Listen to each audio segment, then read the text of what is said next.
Hello, I am Miguel Oliveira, and I'm thrilled to welcome you to Leadership Trailmix. Leadership what?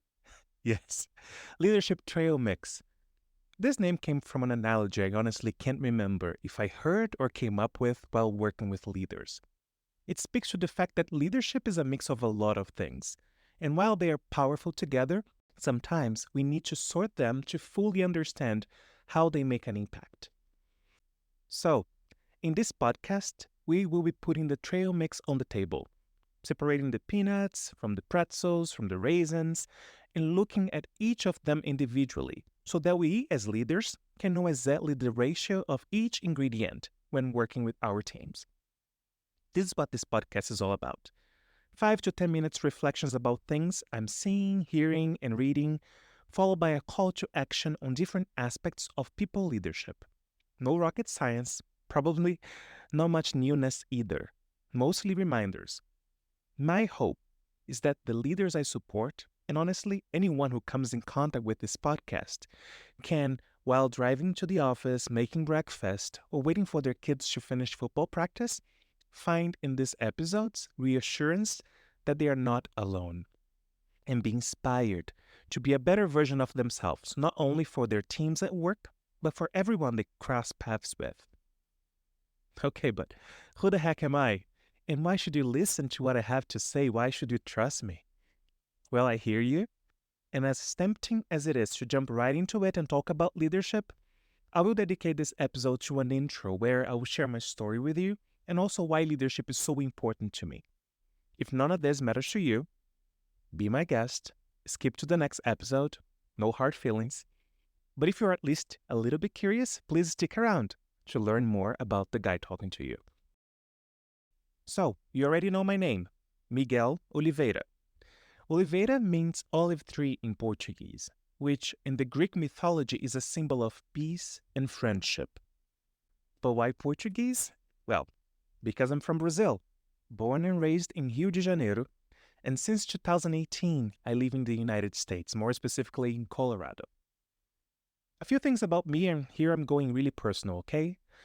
I'm a person of color, I'm an introvert, I'm a foodie, and I love traveling.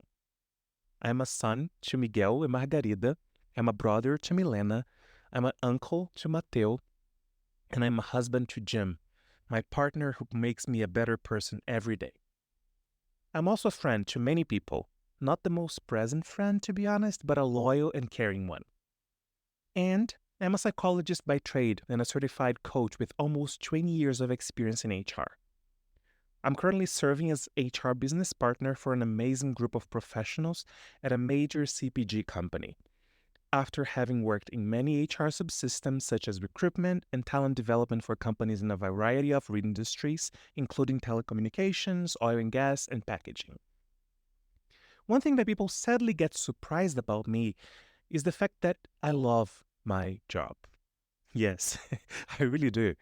I believe that the reason why I am in this planet is to help people unleash their full potential, to be a bridge between them and the answers they are looking for, which, based on my experience, are mostly inside of ourselves and just need some help to be brought to light. So, being in HR allows me to bring my purpose to life every day with passion, purpose, and intentionality, always focusing on making an impact. Okay, Miguel, but why having a podcast? And why, among so many topics, you decided to pick leadership? The answers for these two questions are very intertwined, and you will shortly understand how. For starters, if you want to blame someone for me having a podcast, please blame Brené Brown. I've never been an avid reader. Actually, I've never been much of a reader at all. But something clicked for me recently, and I decided that I wanted to make reading part of my life. I wanted it to make me a better HR for the people I work with, especially the people leaders I support as part of my job. Dare to Lead by Brené Brown was one of the first books I picked. What a great book, folks. I love everything Brené says in it. But funny enough, it was a quote from Theodore Roosevelt in that book that made something click for me. He says, "It's not the critic who counts, not the man who points out how the strong man stumbles or where the doer of deeds could have done them better. The credit goes to the man who is actually in the arena, who at best knows in the end the triumph of high achievement and who at worst, if he fails, at least fails while daring greatly. Isn't that a powerful statement? The meaning of it for you will depend on where you are in your journey. For me, a proud HR professional who finds joy in seeing the people I work with on the spotlight, someone who supports leaders on the challenges they face while trying to manage, engage, and develop their teams, many times giving to their employees what they don't receive from their own leaders. Me, someone who sees every day how lonely leadership can be, especially as people move up the ladder. For me, Roosevelt's quote was a wake-up call. Instead of criticizing the leaders I support or focusing on the challenges, I had to be on the arena with them, fighting by their side and handing over the tools they need to be successful, beyond what I already do. Well, that's it. Me, daring greatly, coming to the arena with you. Thank you for listening. Nice to meet you. And now that you know who I am, are you ready to embark on this journey with me and discover ways to lead better today? I am excited and hope you are too. Take care and talk soon.